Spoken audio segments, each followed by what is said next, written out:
Eu sou o Dr. Douglas Lopes, apresentador do programa Fala Doctor. Você que tem 20, 30 anos, já te imaginou com 70 anos? E você com 70 e 80 anos, já pensou e refletiu no que poderia ser melhor a tua juventude ou aquela fase dos 30, 40? Então hoje nós vamos falar sobre a busca e a permanência da qualidade de vida na terceira idade.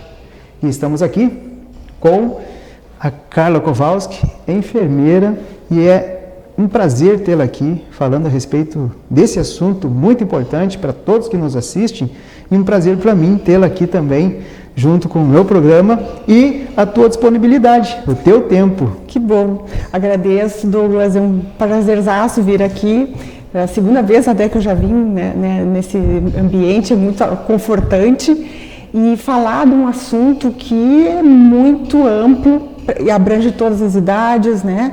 E não só a saúde, mas a questão de viver bem, de se mobilizar, de acessar os serviços de saúde, de se mobilizar dentro da cidade, ter acesso às questões que a cidade oferece, né? Então é um assunto bastante amplo, bastante bom para a gente estar explorando aqui no teu programa. Parabéns e muito obrigado pelo convite. Merece, muito obrigado. Bom, então vamos falar sobre essa preparação para a terceira idade, né? Ou seja, nós temos qualidade de vida e a medicina está aí para nos ajudar bastante, além de outras conveniências também que ajudam. E as informações, como essa nossa aqui do programa Fala Doctor, ajudam muito a se preparar. Então, dentro, né, da tua profissão e dentro da tua qualificação, como que é essa questão da longevidade com qualidade de vida? Então, eu sou enfermeira de formação, tenho mestrado em saúde coletiva, estou finalizando meu doutorado em gerontologia biomédica. E gerontologia é, então, a área que trata, né, dos idosos, que estuda os idosos. E eu gosto muito porque nós deixamos o Brasil, há uns 20 anos atrás, deixou de ser o Brasil dos jovens, embora a gente ainda queira pensar que é o Brasil ainda da juventude. E vamos tendo uma nova realidade que é o Brasil dos idosos. Dados estatísticos dizem que o Brasil em 2025 será o segundo país em número de idosos. Em 2050, o primeiro no ranking mundial. Então, é preocupante no sentido em que nós não temos uma infraestrutura para acolher esses idosos. E esses idosos, né, serão eu, você, né? Exato. Felizmente seremos, sim, né? Porque o caminho da vida é ir para esse lado. Então, qualidade de vida, ela vai começar quando? Agora. Começou ontem, já imediatamente. A velhice, se a gente vai fazer um estudo mais íntimo, alguns autores dizem que ela inicia já durante a gestação. A gente já começa a envelhecer na gestação. Mas vamos trazer mais para uma parte mais teórica, mais prática aqui. Com 25, 30 anos, a gente já começa a observar em nosso aspecto que vamos perdendo o tônus muscular, o colágeno, uma perda, né, de massa muscular também. Então, essa qualidade de vida que envolve saúde, envolve esporte, envolve sociedade, envolve acesso aos serviços em geral, ela tem que começar desde sempre, não lá quando nós tivermos 60 anos, que é o que se define como idoso, né, no Brasil. Então, se começar agora. Então, quais são os cuidados que nós devemos tomar ou devemos ter? É sempre pensar na prevenção, porque o que vai acontecer na velhice, na terceira idade, vai ser consequência daquilo que foi feito, do que nós estamos fazendo hoje, né? Não é mágica, a gente não fica velho, idoso de uma hora para outra, a gente não acorda idoso. É um processo, né, fisiológico, lento, permanente, genuíno, porque é muito individual de cada um vai envelhecer de um jeito. Mas se eu tenho qualidade de vida agora, se eu me cuido, e o se cuidar não é nada, grandes questões aqui, são uma boa alimentação, né, dentro do possível, que a gente sabe que hoje em dia as questões socioeconômicas, elas pesam muito nessa questão da alimentação, né? Atividades físicas, dentro do possível, uma vida social que tire dessa loucura que hoje a gente está vivendo, do caos. Então, isso vai refletir lá na frente. A mesma coisa eu digo se a pessoa hoje que é fumante, que bebe em excesso, ela vai colher esses frutos não tão bons também na terceira idade, na velhice. Então, qualidade de vida é fazer aquilo que te dá prazer, o que te faz bem, o que te eleva a tua saúde. E saúde é tudo isso, né? É o social, é o estar perto, é o estar junto, é o se sentir bem, é a alimentação, é o esporte, é o acesso aos locais, é a ter autonomia, né? Então, tudo isso leva à qualidade de vida.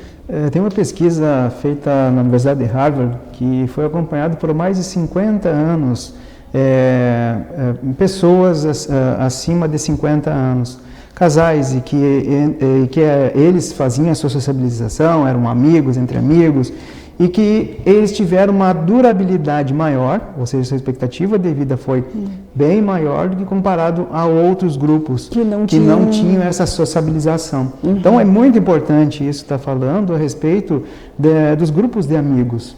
Claro, os grupos de amigos têm que começar logo cedo, é por isso que tem a escola, é por isso que tem também a vizinhança, de se começar cedo, porque isso ajuda muito, até mesmo lá na terceira idade, os apoios são muito importantes, porque as pessoas, elas têm que conviver juntos, e nesse conviver junto tem a dança, tem a conversa, né, e tem as viagens, entre outros.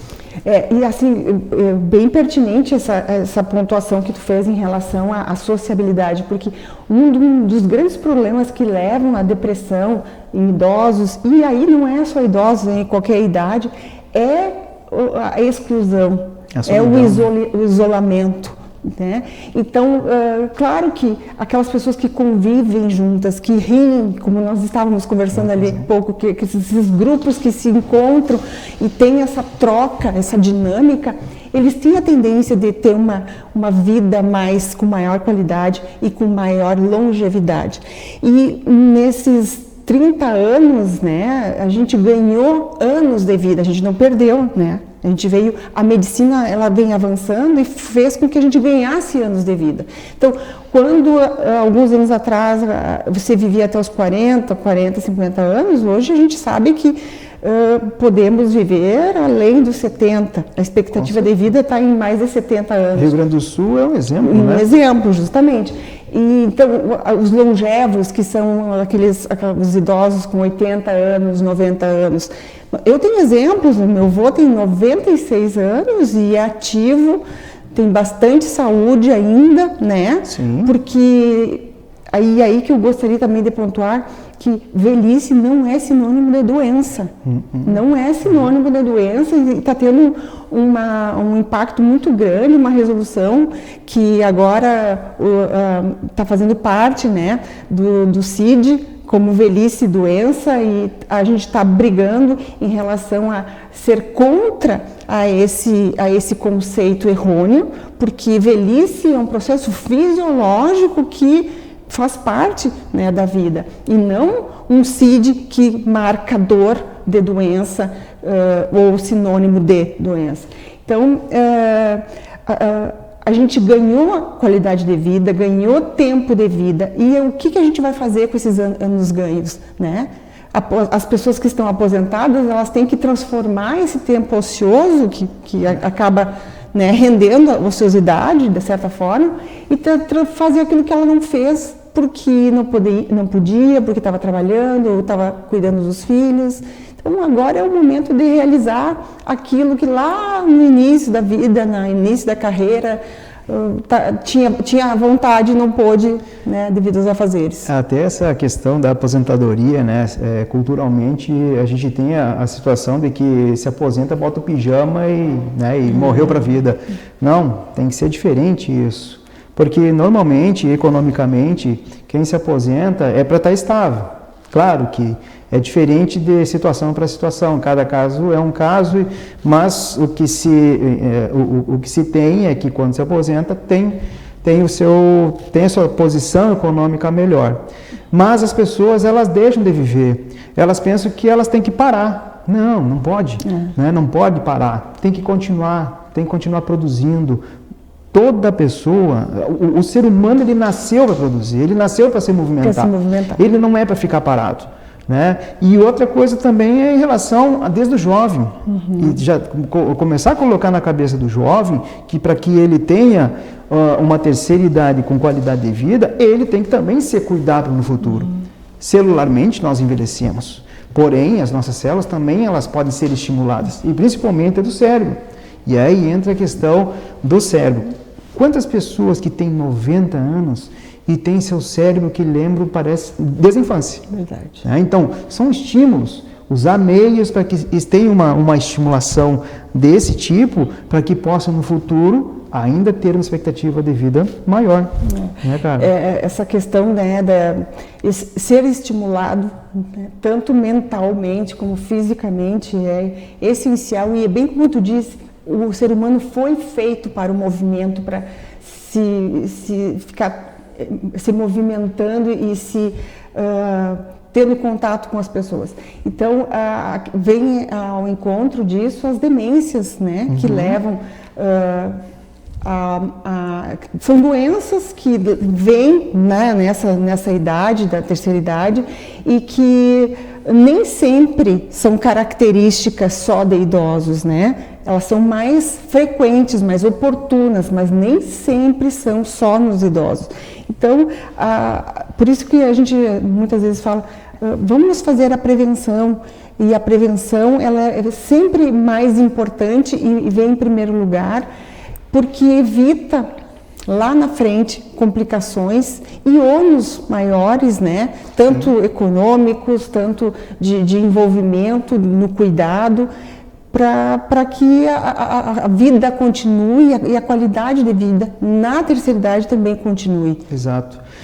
Eu lembro que teve iniciativas públicas para a terceira idade, e que se colocou muitos equipamentos distribuídos em praças, em lugares, parques, para que se pudesse fazer umas atividades, né, eles ali, só que muitas vezes eram para eles, mas quem estava lá era um mais jovem, que por muitas vezes estragou, e tem isso aí, a gente vê em muitos lugares que se estragou todos os equipamentos, e eu lembro também que ia muitas pessoas acima de 60, 70 anos fazendo esse tipo de atividade, né? Ou seja, iniciativas tem, né? Não é só no meio privado, no público também tem, e que isso ajuda bastante.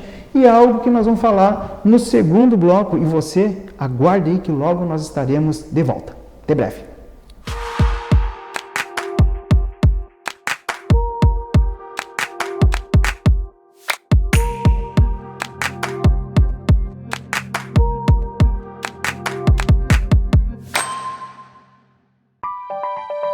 Um belo sorriso conquista.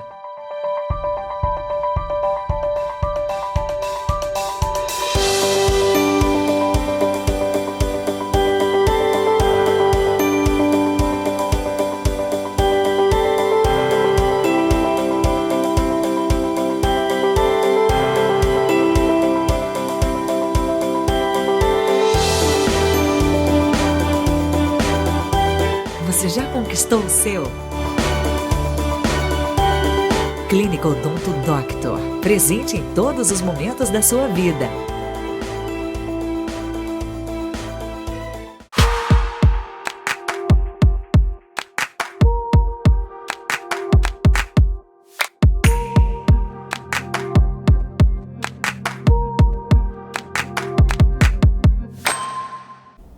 Então voltamos ao segundo bloco, falando sobre a busca e permanência da qualidade de vida na terceira idade. Então, eu estava falando antes, Carla, sobre projetos. Projetos que beneficiam a evolução, né, e a permanência de um estado de saúde das pessoas que estão já na terceira idade, e que isso não é só uma questão privada, mas também pública. Todos devem se engajar nesse movimento a favor do idoso. Exato. E outra coisa, como tu falaste, né? Tanto eu como tu, entre tantos, chegarão lá. Mas nós chegaremos de uma forma preventiva melhor. É verdade. Entendeu? E se as cidades, como um todo, estiverem estruturadas, né, de certa forma... Tu me falaste de um projeto. Para receber justamente isso, é a Cidade Amiga do Idoso. Olha, é um projeto que a OMS tem e já está vigente em vários países, inclusive no Rio Grande do Sul temos como um exemplo de referência Veranópolis, que é uma cidade que tem 24 mil habitantes, é tida como a cidade mais longeva do Brasil, né? Por quê? Porque ela... os gestores públicos entenderam que adequar e adaptar essa cidade dentro dessa ótica da OMS, que é a Cidade Amiga do Idoso, faria com que esse idoso envelhecesse com mais qualidade de vida, de forma mais ativa e com mais autonomia. E aí, como isso acontece na prática, né? Então, alguns exemplos assim... sinal de semáforo. Então, o semáforo ele vai ser calculado para o idoso, porque a marcha do idoso é diferente da minha e da tua. Então, às vezes, abre a sinaleira e ele está na metade. E muitos não respeitam a faixa de segurança. Então, são alguns movimentos assim pequenos que fazem com que a cidade se adapte a essa nova geração, que somos nós daqui a pouco, daqui a 20, 30 anos que estamos chegando lá, e que a cidade tem que estar acompanhando. Então, as calçadas, um idoso hoje, meu avô, né, 90 anos, que usa uma bengala, consegue hoje caminhar numa calçada em Santa Maria sem cair? Possivelmente não. Então, assim, a própria cidade às vezes se torna um perigo para o morador, e o morador se reclusa dentro de casa ou no seu bairro e acaba, né, não fazendo parte de um todo. E a sociedade, como a cidade, ela tem que evoluir junto com essas mudanças demográficas, né? Então a gente está aumentando os idosos, né? A nossa pirâmide alterou. Como tu falaste, em 2050... Em 2050 seremos o primeiro, em 2025 o segundo. Então, 2025 está aqui, está batendo na porta. Exatamente. Se as cidades não se estruturarem, se os gestores públicos não arrumarem iniciativas e políticas públicas para receber... E a população em geral, né? Tomar consciência também. E respeitar. Exato. A questão passa pelo respeito, passa pelas estruturas da cidade, passa por políticas públicas, passa por acesso aos serviços de saúde, e aquele que vai atender, saber atender de acordo com a idade, né, e as necessidades. E isso é mudando cultura, né, Carla? No momento que muda a cultura, que muda os hábitos para melhor, isso vai dar certo. Depende de todo mundo. Não depende de um e do outro. Eu digo assim, se todo mundo tem o hábito de fazer isso para melhor, que se conscientize que daqui a um tempo vai ser essa pessoa que vai estar lá, o mundo vai ser melhor. Cada um fazendo a sua parte. Exato, como tu estava falando ali, que é muito bacana. Se cada um fizer a sua parte da melhor forma possível, é possível transformar, é possível fazer uma cidade melhor. E para todo mundo conviver, né? Não vamos dizer que vai ser um conto de fadas, não, mas vamos fazer um pouco melhor do que já é. E cada um, né, na sua área de atuação, vai se doando e vai mobilizando e vai mudando. A mudança começa assim, é cada um. Em muitos lugares já está acontecendo a criação de condomínios para a terceira idade. E nesses condomínios tem toda a parte de saúde, né, à disposição, desde o médico, fisioterapeuta, tem farmácia, tem mercados, para que dentro de uma pequena cidade, né, vamos dizer assim, se estabeleça um lugar onde essa pessoa ela vai se manter dentro de um local em que sua qualidade de vida seguro, né, dentro de segurança também, vai ficar bem. Esses são condomínios que já nos Estados Unidos tem, em países da Europa tem. Acredito que aqui no Brasil já tenha também, que estão desenvolvendo isso, né? E que também é uma tendência. É uma tendência até mesmo de se juntar vários amigos, como nós estávamos falando da pesquisa, né? De se juntar de vários amigos e dividirem todo esse espaço, porque todo mundo também quer um conforto e quer uma segurança. Essa questão do morar, do viver e conviver na terceira idade é uma tendência muito forte, no entanto que as escolas de arquitetura, né, estão chamando os gerontólogos para dar aula, ministrar aula, para adaptar as casas já estarem prontas e adaptadas para receber os idosos. E não só para receber idosos, quando tu vai construir uma casa, tu pensa numa casa a longo prazo. Então tu vai envelhecer naquela casa. Aquela casa tem que estar pronta para quando tu chegar na terceira idade. Aí a tua casa tem um monte de escadas, é difícil o acesso. Então as escolas de engenharia e de arquitetura, elas estão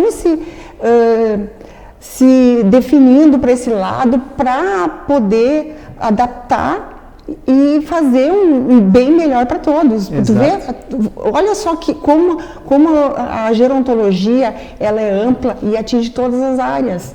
Sim, né? Com certeza, sem dúvida. E o outro, né, a gente fala da medicina, mas todas as áreas elas estão evoluindo para isso também. As tecnologias estão evoluindo também.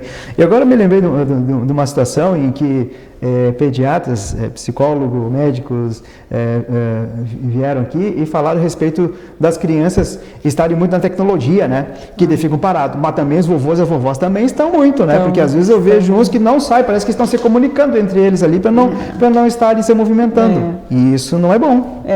Mas assim, também foi um ganho, né? Porque por outro lado, teve um ganho do exercício mental, de entretenimento. Também de entretenimento. E as tecnologias, elas são, não sei se tu já chegaste a ver, os tablets e os telefones adaptados a idosos. Olha aí. Eles são diferentes, né? Eles têm os números, as maiores, letras diferentes, cores diferentes. Isso. Então, aos poucos, né? A gente está mudando a forma de encarar esse envelhecimento e saber que não podemos excluir, né? E sim incluir. Claro. Isso é no morar, na habitação, é na tecnologia, durante o exercício da medicina, né? Dar aula para os cursos da área da saúde e incluir a gerontologia como parte integrante desse currículo.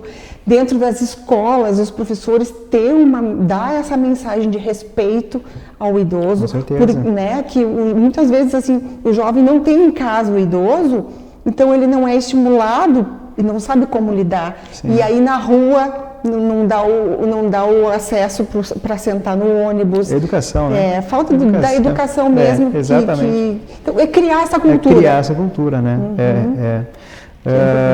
Imagina quantos idosos, né? Quantas pessoas que, numa experiência bárbara e que ainda de um conhecimento que pode transmitir. Com certeza. E que por vezes se fecham. Se perde. Se perde. Por tantos fatores que acontecem durante a vida dessa pessoa, como tu já citou aí, vários, e que acabam assim perdendo a chama, né? A chama da vida. Mas é dessa forma, mudando cultura, mudando o hábito, né? Fazendo com que se estabeleça na cabeça do jovem também que ele precisa mudar, que todos precisam, né? Para que no futuro a gente tenha uma qualidade de vida na terceira idade que se mantenha. Que se mantenha. Eu vejo tantas pessoas fazendo esporte, natação, né? Que é importante, e isso vocês mesmos, né? Dentro da gerontologia, e outra, a alimentação. As pesquisas mostram e dizem, e a gente enxerga na prática, eu tenho 60 anos, eu já sou idoso, então não adianta mais. Adianta. Tem pessoas que se tornam depois profissionais do esporte, daquela área, né, daquela categoria, E começaram depois dos 60 anos a correr, a fazer algum tipo de esporte e se tornaram referência. Então, não é porque estou com 60, estou com 70, não posso mais, não vai adiantar. Claro. Adianta. O parar de beber em idade avançada adianta, né? Agora, tirar vícios, que também é uma coisa importante que muitos, né, hoje até estava vendo e conversando com uma médica, como tu coloca vícios positivos na tua vida, que é o esporte, que acaba virando um vício, claro. Muitos têm uns vícios negativos e tirar esses vícios depois de alguma certa idade é muito difícil, muito complicado. E exemplo é as bebidas, né? E agora nesse momento de reclusão que a gente está vivendo, aumentou muito e não é divulgado os índices de suicídio, né? E de dependência por álcool, porque as pessoas se reclusam e o consumo de álcool aumenta e aí deprime, né? Cria dependência e aí leva também por um lado o suicídio, que é um dado que a gente não traz, não é muito divulgado, porque realmente a gente está vivendo duas pandemias, a pandemia do Covid e a pandemia do suicídio, em todas as idades, devido a essa conjuntura atual social que nós vivemos, né? Que é complicado realmente. E a solidão também, né? Porque o avô e a avó deixaram de ver o netinho, a netinha, deixaram de conviver com a sua família pela questão de cuidados também. Claro, e entra a tecnologia, né? A tecnologia hoje faz uma videochamada com o celular e está vendo, mas não é o mesmo contato. O contato virtual é muito diferente do contato, né, corpo a corpo. E isso contribui bastante. Sim, esse isolamento, o excluir-se de qualquer forma, ele é prejudicial em qualquer idade. Se tu pegar uma criança e fizer esse sistema de exclusão e um idoso, os danos psicológicos, né, físicos, mentais serão iguais, porque o ser humano não foi feito para ficar sozinho. E essa imposição do fique em casa, fez com que a gente, né, de certa forma, se excluísse, ficasse mais recluso. O que em alguns lugares gera muita preocupação, que são as casas em que os idosos habitam, né? As instituições de longa permanência, que é o lar das vovozinhas, que tem outros, né, como exemplo. Não estão permitindo a entrada, muitas vezes, dos parentes. Pelos cuidados, aí, né? Justamente. Aí, esse isolamento social também, ele é danoso para ambas as partes, né? Exatamente. É uma via de mão dupla para quem está na instituição e para quem não pode acessar o seu ente querido dentro da instituição. É complicado. É muito complicado. Isso só o tempo... a gente espera que passe logo, né? Mas a gente não sabe ainda, ninguém sabe o quanto ainda vai permanecer, mas tem que criar situações assim que amenize também. É isso que tu estava falando, né? Como o ser humano também se adapta e arruma formas de se reinventar. E isso aconteceu muito nessa pandemia. A gente se reinventou muito, a gente começou a valorizar formas de viver e profissões que não valorizávamos antes. Também, né? Exato. E muitas pessoas se destacaram em coisas que antes queriam fazer, mas não faziam, e se descobriram agora como uma nova forma de viver e uma nova profissão também. Então, assim, ao mesmo tempo, a gente vai se readaptando, vai se reconstruindo. É verdade. Isso é o lado bom do ser humano. A gente consegue ser fênix. É verdade, falou a verdade. Carla, que conversa boa. Olha, passa o tempo, né? Mas eu quero dizer o seguinte, que sempre no final do programa eu peço para que deixe uma mensagem. Então, eu quero que tu deixe uma mensagem para esse público que está nos assistindo, o telespectador que nos acompanha também nas redes sociais. Então, primeiro te agradecer esse espaço, me colocar à disposição, dizer que eu estou no @carlakowalski23 para a gente conversar sobre gerontologia. É um assunto bastante importante que eu acho que a sociedade como um todo tem que começar a pensar e contribuir e alertar os gestores e ter iniciativas dentro de políticas públicas para a gente ter mais acesso, para quando nós chegarmos nessa fase, nessa idade, ter qualidade de vida plena. Exatamente. Carla, muito obrigado mais uma vez a você por falar tudo que tu falou e agradecer a vocês que estão nos assistindo e que vocês também contribuem conosco, porque eu vejo que vocês estão gostando, muitas curtidas, os profissionais que estão vindo aqui também. Então, o nosso objetivo do Fala Doctor está se cumprindo, que é levar informação de saúde, bem-estar e qualidade de vida para você. Um grande abraço, uma boa noite.